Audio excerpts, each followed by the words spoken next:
Assalamualaikum warahmatullahi wabarakatuh. Selamat pagi, anak-anakku sekalian. Sebelum belajar kita sebelumnya harus berdoa. Kita berdoa dulu. Marilah kita berdoa sebelum mulai belajar. Berdoa mulai. Selesai. Oke, hari ini kita mempelajari tentang bab 8. Waktu minggu kemarin adalah mengenai sistem peredaran darah pada manusia. Sekarang tekanan pada zat dan penerapannya, ya. Apa aja sih yang dipelajarin? Pernahkah kamu ke tempat cucian mobil? Jika kalian pernah pergi ke tempat cucian mobil, kalian akan menemukan pompa hidrolik yang mampu mengangkat mobil yang sangat berat seperti ini, ya. Pasti kalian udah pernah sering lihat hidrolik seperti ini kalau kalian mencuci kendaraan atau berpapasan di depan pencucian mobil tersebut, ya. Tahukah kamu bagaimana prinsip kerja alat tersebut sehingga mampu mengangkat mobil yang sangat berat tersebut?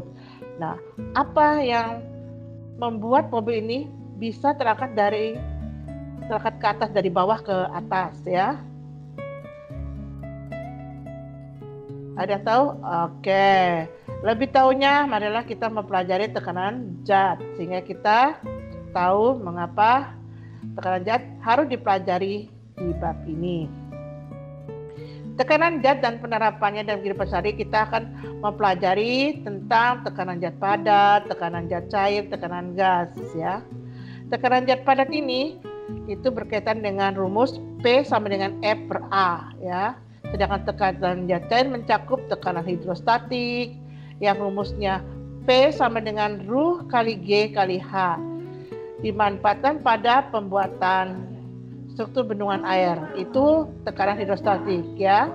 Terus tekanan zat cair juga mempelajari ada hukumnya, yaitu hukum Archimedes yang dirumuskan Fa sama dengan Rho A kali G kali Pi CP, Pi celup, ya. Dimanfaatkan pada pembuatan kapal selam, salah satunya, ya, hukum Archimedes. Dengan adanya hukum Archimedes kita bisa membuat kapal selam, ya. Tekanan hidrostatik juga, tekanan zat cair juga mencakup hukum Pascal, yaitu F1 per A1 sama dengan F2 per A2. Dimanfaatkan pada pembuatan dongkrak hidrolik yang tadi kalian lihat, yaitu waktu di pencucian mobil, ya. Sedangkan tekanan gas meliputi tekanan gas pada meliputi misalnya tentang tekanan gas pada proses pernapasan, pengangkutan air pada tumbuhan, itu tekanan mencakup tekanan zat cair, ya. Kalau pengangkutan nutrisi pada tumbuhan juga tekanan zat cair. Tekanan darah itu juga tekanan. Ini semua adalah aplikasi tekanan dalam kehidupan sehari-hari, ya. Oke, kita pelajari satu-satu dulu, yaitu tekanan zat padat. Tekanan zat padat adalah tekanan berbanding lurus dengan besar gaya, lambangnya F, dan berbanding terbalik dengan luas bidang tekan, lambangnya A besar, A kapital. Secara matematis dapat dituliskan P sama dengan F per A. P itu adalah tekanan, satuannya adalah atmosfer, ya. Bisa juga Newton per meter persegi. Itu secara SI-nya, ya, atau Pascal, P besar A kecil. Sedangkan F adalah gaya, ya. Gaya itu satuannya Newton dalam SI-nya, sedangkan dalam CGS-nya yaitu Dine, Dine. Kalau A itu luas bidang tekan, yang ada di bawah ini luas bidang tekan, ya. Ini satuannya meter persegi. Dalam SI-nya, dalam CGS-nya sentimeter persegi. Artinya dari rumus P sama dengan F per A, semakin besar gaya yang diberikan, semakin besar pula tekanan yang dihasilkan. Mengapa? Karena P berbanding lurus dengan F. Kalau F-nya kecil, maka P-nya kecil pula. Lalu semakin besar luas bidang tekan suatu benda, maka semakin kecil tekanan yang dihasilkan. Mengapa? Karena P berbanding terbalik dengan A. Kalau A kecil berarti P-nya besar. Kalau A-nya besar berarti P-nya kecil. Berbanding terbalik, ya. Contoh penerapan tekanan pada zat padat dalam kehidupan sehari-hari. Nah, bisa kalian lihat ini. Satu adalah sepatu hak tinggi ya, satu adalah sepatu bot. Kalau bergerak di lumpur ya, mengapa sepatu bot mudah melewati jalanan yang berlumpur dan tidak mudah terjebak masuk ke dalam lumpur dibandingkan dengan sepatu hak tinggi? Kalau kita berjalan di lumpur ini, bot itu lebih enak ya. Kalau hak tinggi pasti kita susah, ada nancep-nancep ya kan untuk angkatnya itu. Mengapa?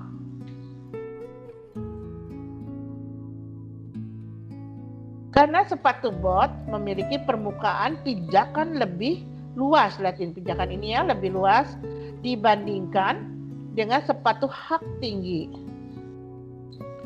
Maka sepatu bot itu lebih mudah bergerak di tanah lumpur ya dibandingkan sepatu hak tinggi.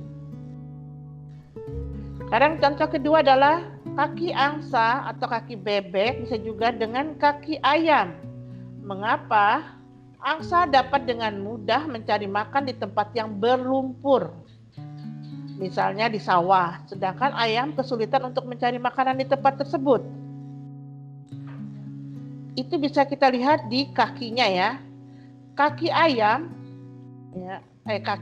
kaki angsa ya, memiliki selaput ini, sedangkan kaki ayam tidak memiliki selaput. Maka kaki angsa ini mempunyai luas bidang tekan lebih besar.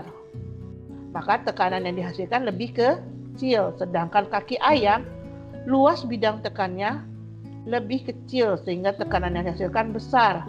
Jadi kalau masuk lumpur dia terbenam ya ke lumpur tersebut.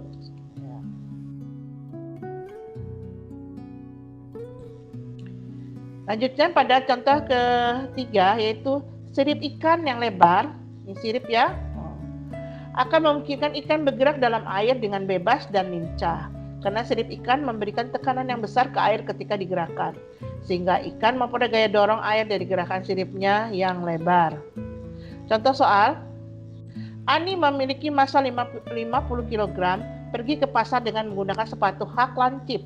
Jika tekanan Ani diberikan pada lantai 1.500 Newton per meter persegi, hitunglah berapa luas permukaan sepatu Ani jika gravitasinya sama dengan 10 meter per sekon pangkat 2. Nah, ini caranya diketahui M 50 kg. Jangan lupa satuan ditulis ya. G sama dengan 10 meter per sekon pangkat 2. P sama dengan 1.500 Newton per meter persegi. Yang ditanya adalah luas bidang. Itu lambangnya A besar. Kita tahu bahwa P sama dengan F per A. Tapi F belum ada diketahui. F itu identik dengan berat benda ya. Maka F sama dengan W. W itu rumusnya tahu W kecil? Ya, M kali G.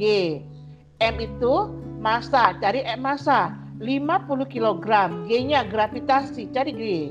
10 meter per sekon pangkat 2. 50 kali 10 sama dengan 500 Newton. Setelah dapat F, maka kita bisa mencari A pakai segitiga rumus. Mengapa pakai segitiga rumus? Karena hurufnya 3. Ya. Jadi kalian bisa gunakan segitiga rumus untuk membuat rumus tersebut.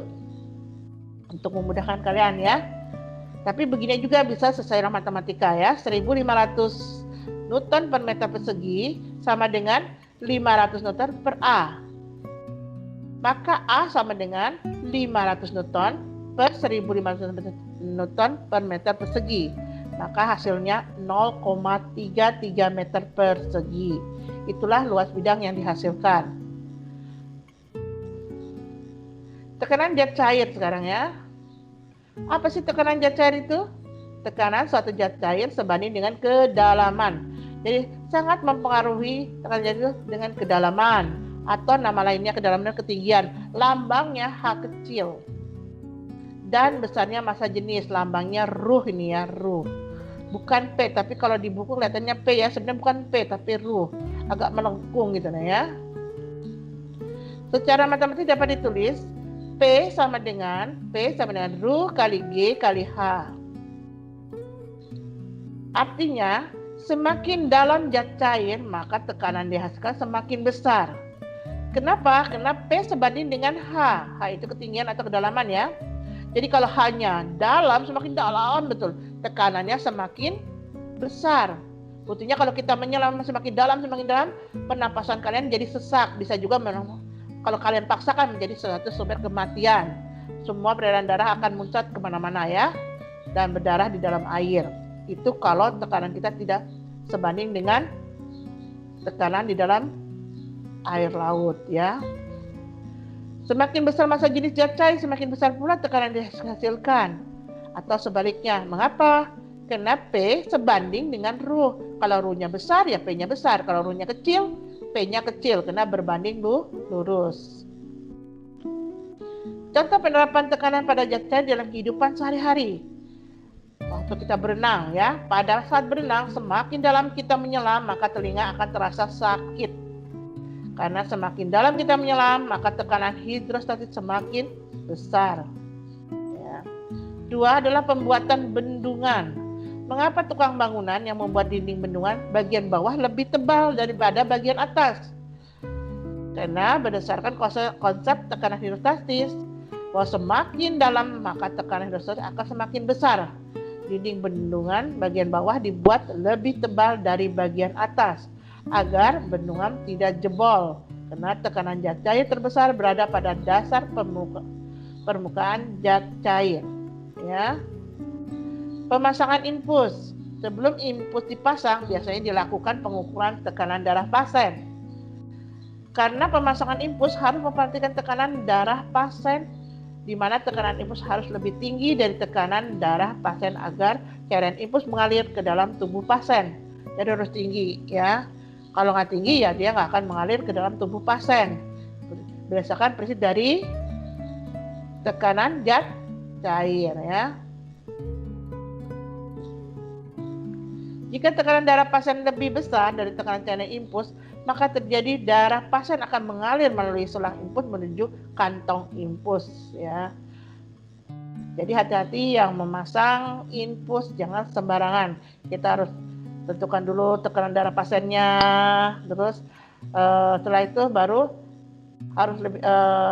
harus lebih tinggi dari tekanan darah pasien ya. Dipasangnya harus lebih tinggi. Kalau lebih rendah, ya akibatnya darah yang dari pasien akan mengalir ya ke dalam tabung infus. Contoh soal pada tekanan dalam zat cair ya. Seorang penyelam menyelam dengan kedalaman 3 meter. Massa jenis airnya 1000 kg per meter kubik. Gravitasinya 10 Newton per kilogram. Hitung besar tekanan hidrostatiknya. Nah, ini contohnya. Diketahui H sama dengan 3 meter. H ini nih kedalaman itu lambangnya H, 3 meter. Massa jenis lambangnya Rho, 1000 kg per meter kubik. Gravitasi 10 Newton per kilogram, lambangnya G. Apa yang ditanya? Tekanan hidrostatik. Kita anggap aja P. Berarti tekanan tuh di mana seluruh negara P ya. P itu bisa jadi power. Pascal juga termasuk tekanan. Lambangnya hampir sama ya, P. Tapi karena hidrostatik ibu kasih H ini hanya labelnya aja. Misalnya gini ya, ada tekanan zat cair, kalau tulisnya P zat cair, P zat padat bisa, atau PA, P, terserah kalau hanya itu ya. Kalau P-nya mutlak ya, karena itu adalah lambang tekanan. Kalau hanya terserah kalian mau tulis A boleh, B boleh, C boleh, terserah ya. Suka-suka. Tapi kalau P-nya itu mutlak, tidak boleh diganggu gugat ya.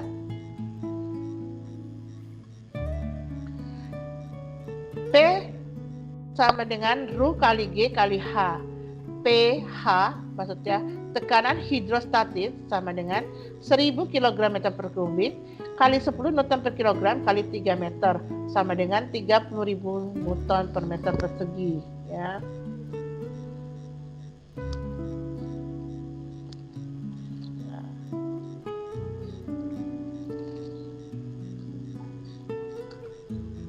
Ya, terus selanjutnya tentang ya. Contoh soalnya sudah.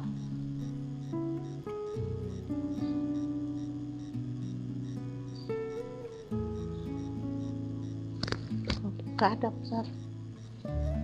Kenapa? Ini Nasa, ini ngalangin Nasa. Oh, nggak mau.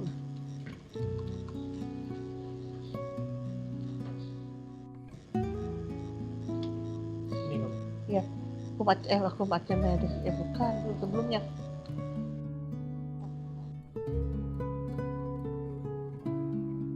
Lanjut pada sudah. Sudah.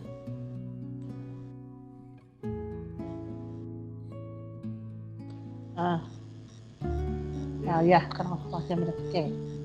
Sekarang tentang hukum Archimedes ya, Archimedes. Jika suatu benda dicelupkan ke dalam suatu zat cair, maka benda itu akan memperoleh tekanan ke atas yang sama besarnya dengan berat zat cair yang didesak oleh benda tersebut. Besarnya gaya apung ini dapat dirumuskan sebagai berikut. Fa sama dengan Rho kali G kali V, V besar. V itu volume ya. Rho itu massa jenis, G itu gravitasi atau percepatan gravitasi kalau yang secara lengkapnya ya. Contoh penerapan hukum Archimedes dalam kehidupan sehari-hari bisa kalian tahu, yaitu pembuatan kapal selam itu berdasarkan hukum Archimedes ya. Kapal selam itu mampu mengatur massa jenisnya di dalam air agar bisa menyelam, melayang, mengapung di permukaan air dengan cara mengeluarkan atau memasukkan air untuk mengurangi atau menambahkan massanya. Kedua adalah balon udara, penerapan hukum Archimedes juga.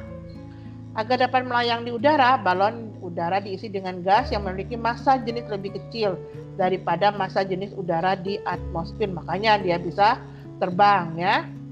Kapal laut. Kapal laut biasanya terbuat dari baja atau besi. Tetapi mengapa dapat mengapung di atas?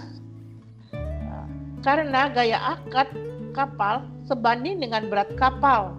Kapal laut memiliki bentuk berongga, sehingga volume air yang dipindahkan lebih besar dan gaya angkat ke atas lebih besar juga.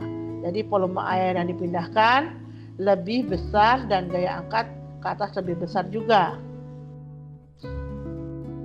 Contoh soal dari hukum Archimedes. Massa jenis air laut 1025 kg per meter kubik. Hitung volume batu yang tercelup ke dalam air laut jika berat air laut yang dipindahkan oleh batu sebesar 2 Newton. Nah, ini cara mengerjakannya. Rho sama dengan 1025 kg per meter kubik. W itu adalah berat ya, lambang berat itu W kecil ya. Sama dengan 2 Newton. G sama dengan 9,8 meter per sekon pangkat 2. Yang ditanya adalah V batu. Jawabnya kita cari dulu yang G sudah P-nya ya, kita cari dulu. Kita cari W itu M kali G ya. Rumusnya Fa sama dengan Rho kali G kali V. PBF itu benda yang ke atas. Berat zat cair yang tumpah sama dengan gaya batu, sehingga dapat ditulis W sama dengan Fa. W itu rumus udah ada kan nilainya, enggak perlu lagi masukin rumusnya karena sudah ada diketahui ya kan, 2 Newton. Rho sudah ada, G sudah ada, PB yang belum lagi dicari ya kan. Nah, secara proses secara matematika akhirnya dapatlah PB sama dengan 199,1 cm kubik. Itulah volume batu yang tercelup ya. Hukum Pascal. Bahwa tekanan yang diberikan kepada zat cair dalam ruang tertutup akan diteruskan ke segala arah dengan besar yang sama ya. Atau bisa ditulis rumusnya F1 per A1 sama dengan F2 per A2. F1 ini adalah gaya pertama pada penampang terkecil ya. A1 adalah luas bidang, luas penampang pada silinder yang kecil ya. Ini F2 gaya kedua pada penampang yang besar ya. Ini luas penampang yang kedua pada penampang yang besar ya.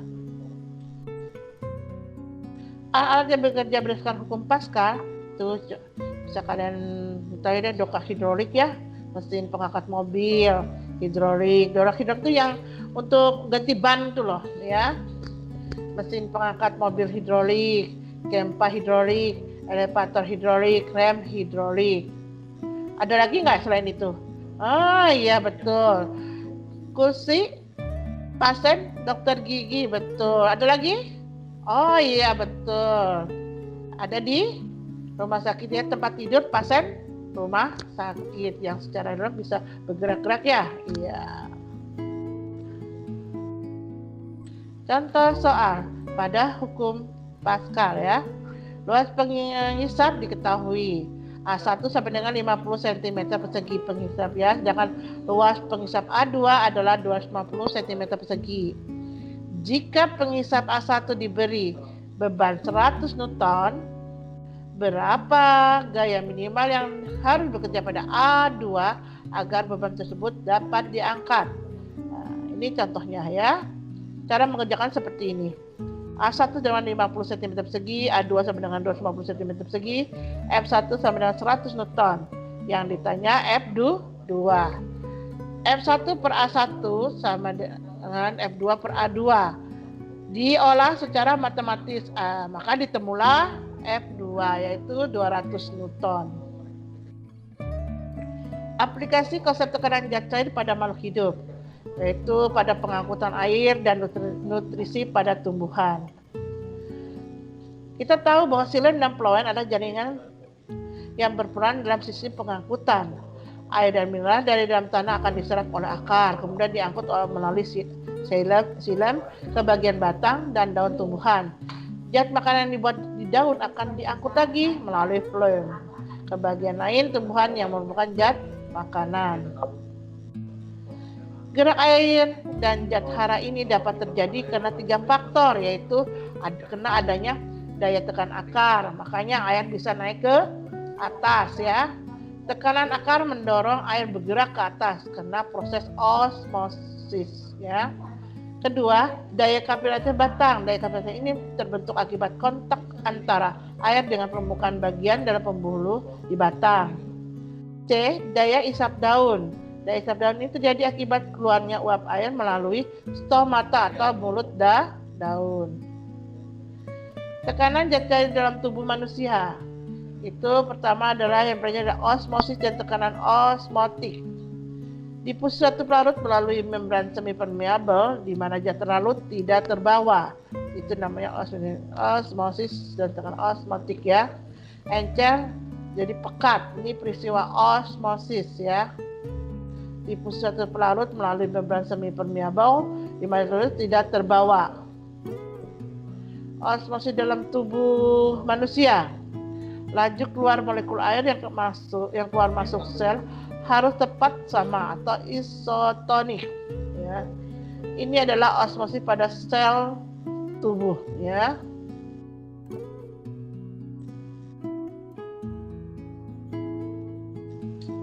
Tekanan yang ada di tubuh manusia terjadi juga tekanan pada zat cair mengalir. Penggunaan prinsip tekanan hidrostatis pada impuls. Tekanan aliran dalam tubuh. Air mengalir dari tekanan yang lebih tinggi ke yang lebih rendah atau dari aorta ke tekanan yang lebih rendah di tubuh. Tekanan dipengaruhi kekentalan atau viskositas dan diameter pembuluh darah. Nah, lihat ya prinsip tekanan pada impuls seperti ini ya. Tekanannya sama dengan tekanan air dalam kondisi hidrostatik ya. Sekarang tentang tekanan gas. Sekarang mempelajari tentang hukum Boyle. Apa itu hukum Boyle bunyinya? Bahwa hasil kali antara tekanan dan volume gas dalam ruang tertutup adalah tetap, asalkan suhunya tetap. Atau secara matematis dapat ditulis P kali V sama dengan C. C itu konstan artinya ya. P bisa juga P1 kali P1 sama dengan P2 kali P2. P1 adalah tekanan gas mula satuannya atm atau cm Hg. Kalau P2 sama tekanan telah diubah atm atau cm Hg. P1 volume gas mula meter kubik cm kubik satuannya. P2 volume gas setelah diubah satuannya meter kubik atau cm kubik. C konstanta atau ketetapan ya. Hukum Boyle berlaku jika suhu tetap, tetapi tekanan dan volume berubah. 2. Massa gas tetap, tidak ada kebocoran gas. Gas tidak jenuh, tidak terjadi reaksi kimia di dalam ruangan. Alat yang menggunakan prinsip kerja hukum Boyle diantaranya manometer tertutup. Adalah manometer tertutup bekerja berdasarkan hukum Boyle dan hukum pertama hidrostatik. Pompa udara, pompa tekanan udara dan pompa isap udara, pompa air, pompa isap pompa tekanan, pipet tetes, alat suntik. Ya. Ketinggian tempat dan tekanan udara. Semakin tinggi suatu tempat, semakin rendah tekanan udara di tempat itu. Bisa secara matematis dapat ditulis P sama dengan P0 dikurang Ru kali G kali H. Barometer. Barometer adalah alat untuk mengukur tekanan atmosfer. Petunjuk tekanan boleh disebut sikap barometer. Jadi sikap barometer adalah penunjuk besar tekanan atmosfer oleh barometer. Ya. Barometer itu ada barometer raksa, ada aneroid ya. Kalau raksa, tinggi permukaannya raksa. Tinggi raksa permukaan laut ada 76 cm per Hg ya. Sehingga tekanan 1 atm adalah 76 cm Hg. Hg itu adalah lambang dari raksa. Ya. Pengurangan 1 cm Hg dari kenaikan 100 meter. Barometer aneroid, kotak hampa udara yang penampangnya berbentuk lingkaran. Jika tekanan bertambah, kotak melengkung ke dalam. Ini ya, cara mengerjakan yang soal tersebut ya. Ada soal gini, kota Ambarawa berada pada ketinggian 5 meter dari permukaan laut. Berapa tekanan udara di kota tersebut? Nah, jawabnya P sama dengan P0 kurang buka kurung H per 100 kali 1 cm Hg. Maka dari sistem matematika akhirnya P diketahui bahwa besarnya 71 cm Hg ya. Terus yang tentang tekanan gas itu selain barometer tadi manometer ya. Manometer adalah alat untuk mengukur tekanan gas pada ruangan tertutup. Raksa tertutup itu tekanannya 1 atm. Raksa tertutup tadi terbuka ya. Maaf ya tadi terbuka, kalau tertutup di atas 1 atm. Logam tekanan sangat tinggi. Itu contohnya manometer, scraper, Baden-Berg, Boden, dan Pegas ya. Aplikasi konsep tekanan gas pada makhluk hidup. Pada proses pernapasan manusia itu yang aplikasinya ya. Pertukaran gas oksigen dan CO2 di dalam tubuh manusia terjadi melalui proses difusi. Difusi gas dapat terjadi ketika terjadi pendapatan antara tekanan parsial dan satu gas tertentu dalam campuran gas. Tekanan parsial adalah tekanan yang diberikan oleh gas tertentu dalam campuran gas tersebut. Pada sistem peredaran darah, tekanan parsial antara O2 dan CO2 bervariasi pada setiap organ. Darah yang masuk ke paru-paru melalui arteri pulmoner memiliki fosfat yang lebih rendah dan PCO2 yang lebih tinggi daripada udara di dalam alveoli. Pada saat darah masuk ke kapiler alveoli, CO2 berfungsi dari darah ke alveoli dan O2 yang berada di alveoli akan berdifusi ke dalam darah. Pada saat darah meninggalkan paru-paru di dalam vena pulmonalis, PO2 telah naik dan PCO2 telah turun. Itu yang bisa Ibu paparkan materi tentang tekanan zat. Dari materi yang sudah saya jelaskan, ada nggak yang tidak mengerti? Silakan kalian bisa menulisnya dan menanyakan pada Ibu. Apa yang tidak paham dari yang Ibu jelaskan tersebut?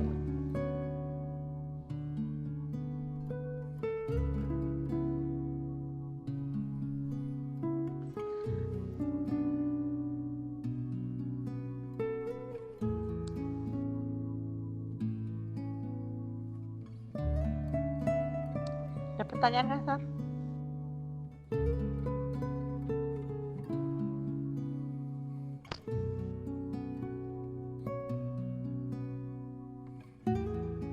Tanyakan yang tidak memahaminya ya.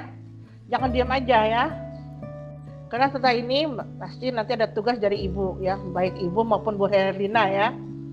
Bu Herlina A sampai E, kalau ibu kan F sampai K. Nah, ada. Tutup aja. Baiklah, itu yang ibu bisa sampaikan tentang tekanan zat cair karena nggak ada yang bertanya. Maka ibu cukupkan sampai di sini saja. Waalaikumsalam warahmatullahi wabarakatuh.